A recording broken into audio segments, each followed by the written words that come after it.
material world, and now I am a material girl. Oh, ha? Oh, loko. Sabi na materialistic ka rin kagaya ko no? Taas kamay sa mga mahihilig sa mga material na bagay dyan. Aminin mo, okay lang na hindi ka niya i-date sa Valentine's basta may pabulaklak. Oh, LBC na lang daw. O again hindi man masama mag-material gifts na yan. Kung meron kang gift of giving, go ahead. Pero kung matanong nga kita, meron ka pa bang ibang regalong gustong matanggap? O hindi lang ngayong Valentine's Ako kasi isa sa mga pinagpapasalamat ko kay Lord ngayon. Siyempre, bukod sa gift of life, gumising tayo nang walang sakit. Siyempre yung gift of strength. Yes! Alam mo na, sa babaeng mahilig tumakbo. Woo! Alam mo, share ko lang hindi po talagang madaling yung ginagawa ko everyday na di-DJ ka, runner ka at the same time. Sabi nga nila, Maratoni, paano mo nagagawa yan? Tatakbo ka ng umaga, gigising ka ng maaga, hahanap ka ng pwedeng matakbuhan, tapos tatakbo. Pagkatapos niya, syempre hindi pa dun yun. Hahanap ka pa ng pwede mong kainin ng breakfast, tapos sa hapon dadaldal ka, kagaya ng ginagawa ko ngayon. Tapos sa gabi, ayun, tatakbo pa ako ulit, be. O, loko, spell masipag. M-A-R-A-T-O-N-E-E. Oy, pero kidding aside, baka akala nyo hindi ako napapagod. Tao po ako, hindi po ako robot. Papagod din po ako. Nadadapa. Nasusugatan.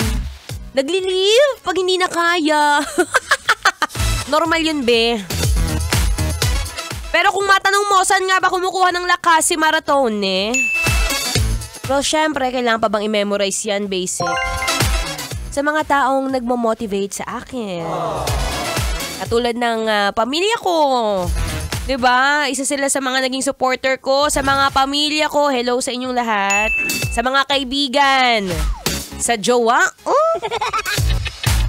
Alam mo, isa lang naman sekreto dyan Humanap ka ng inspirasyon. Tingnan mo nga yung katabi mo. Sige na, tingnan mo.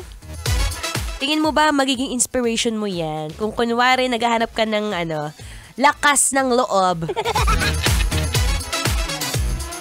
Oy, pag mga ganitong oras masarap na lang tumitig at maghanap ng inspirasyon.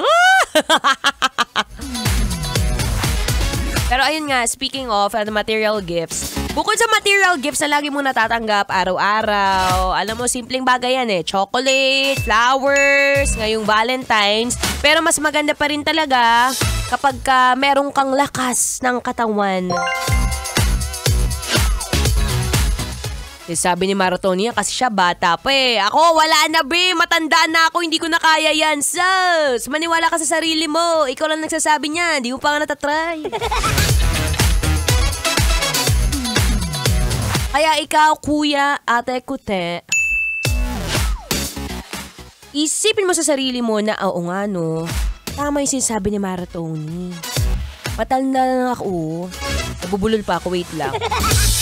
Tama yung sinasabi ni Maratoni na kahit na matanda ako, malakas ako. Malakas saan? Malakas kumain? Pero sa lahat ng mga malalakas dyan, kagaya mo na malakas ka sa akin, ay, tutok-tutok lang, mag-uusap pa tayo. Tuloy-tuloy lang sa pakikinig ng Feel Good Music. Ngayong Feel Good Wednesday. Kailangan pa bang i-memorize yan? Basic.